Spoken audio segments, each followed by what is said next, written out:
And welcome back from that break, peeps. We are here in the JJ Zone. Join the Journey Radio today talking about value. It's all about value. We're looking at the miracles that we want in our lives. And very often, those miracles require us to do work. We got to do the work to position ourselves to receive those miracles more easily in our lives. And it all comes down to value.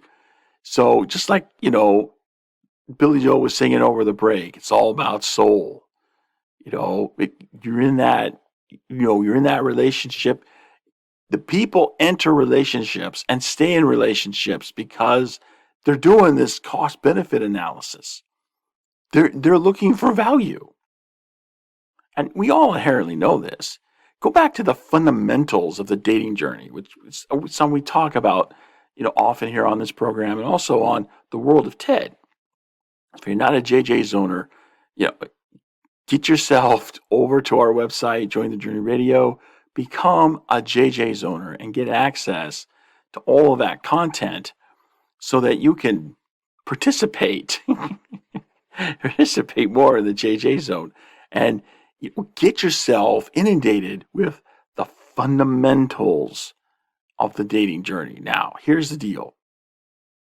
We all understand that there are stages to the dating journey. And in order to advance to any particular stage, you need to have an agreement. Each stage has its own agreement. So to progress any stage, you need to have the agreement connected with that stage. If you don't have the agreement, you're not connected to that stage. So the only way to make progress is with agreements. How do you make an agreement? Well, how do you make any agreement? As I said in the monologue, it's by being agreeable enough. And how are we agreeable enough? We offer sufficient value. It all comes down to Take an example of two people, working out in the world. One person A, we'll call person A, makes 80 grand a year. Person B makes 800 grand a year. Now, why the difference between person A and person B? I would submit person B makes 10 times what person A makes because person B is offering 10 times the value to the marketplace. The jobs that are, low wage, jobs that, a lot of people don't really want to do, these are the types of jobs. The reason why they're priced so low is because they don't offer much value to the economic marketplace. They offer some value, which is why you get some money making them, but it's not that much value because part of what diminishes the value is that a lot of these jobs are jobs that are particularly skilled. So you don't need anything special or unique in order to work those jobs. You can work them, anybody can work those jobs. And so the value that those jobs offer to the marketplace is far less. Whereas if you go to someone who's highly specialized, these people tend to make more money because they're offering something that not a lot of people offer. So what they offer has more value to the economic marketplace. Person B makes 10 times what person A makes because person B offers 10 times the value to the economic marketplace as person A. Now, is there anything that says person A can't make as much money as person B? No. If person A will do the work needed to offer the same type of value that person B offers, then person A can make the same type of money that person B makes. It's really no more complicated than that. And these types of principles apply across the board because in every sphere of life, it's about value, especially when you're dealing with the agency of other people. It's all about value. So when it comes to dating success comes by offering value. If you don't offer enough value, you're not going to get the agreement you need to progress to any stage in the dating journey, because the only way you progress is with an agreement, and the only way you get an agreement is by being agreeable enough. So you need to offer more value. So if you're not making progress, I would submit to you, you need to take a step back and ask yourself, what value am I offering to the dating context? What value am I offering? Because if you're not seen as valuable, you're not going to make progress. That's just what it is. Now, a word to you brethren out there, gentlemen. If you've ever had the experience of feeling like you're invisible, like you're not even on, you got lots of women around you, but you're not even on their radar. They're giving you input into your value in the dating context. And that input says, in their eyes, you're not very valuable. Now, we could flip this around. I could give a similar word to the ladies.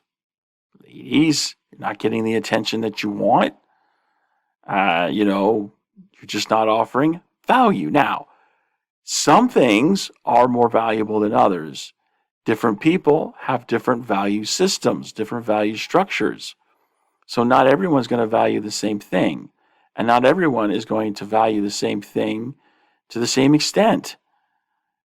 Okay, but I think it's important for us to realize something that I've said before here on this program and also on the World of Ted. Some of you find this controversial, I know, but I'm going to say it anyway because I believe it to be true. The vast majority of LDS singles are allowing the natural man and the natural woman to dominate their dating decisions. That means that what is valuable to the natural man and the natural woman is driving what determines how agreeable you are.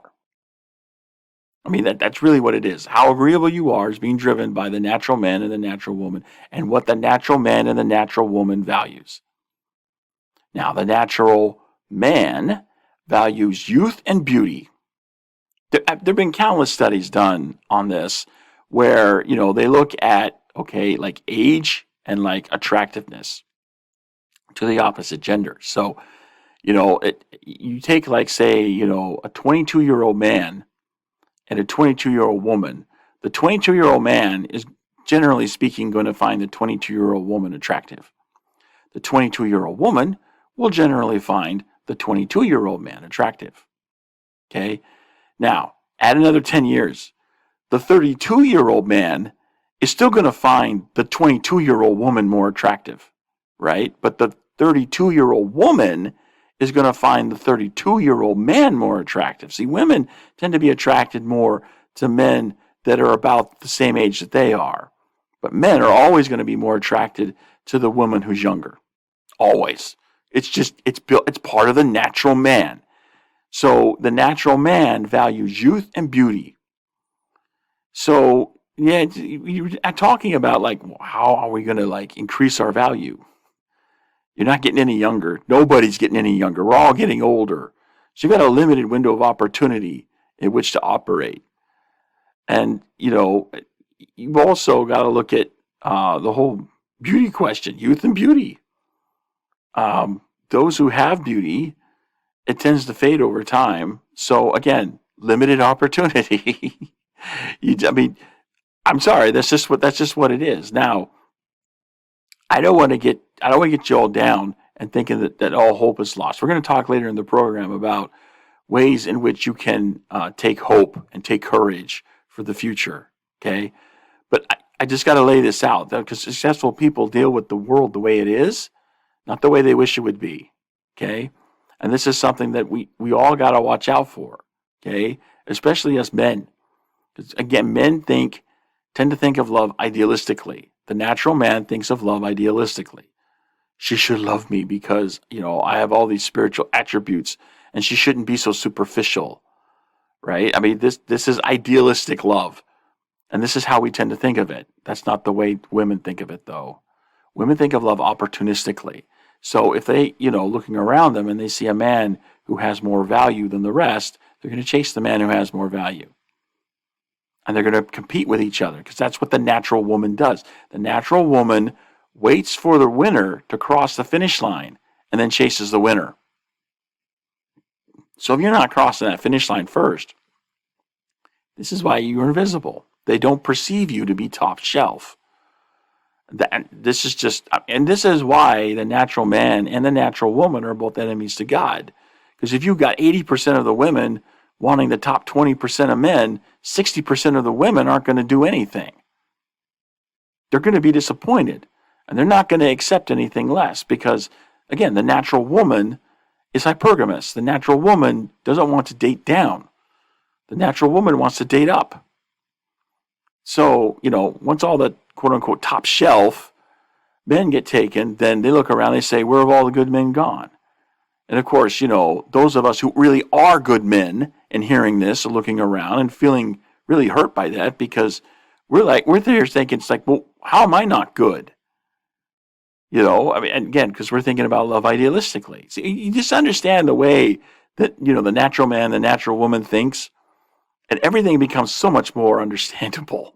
So much more understandable. And it becomes easier to see what you need to do to get value, okay, to bring more value. So the natural man values youth and beauty. The natural woman values status, security.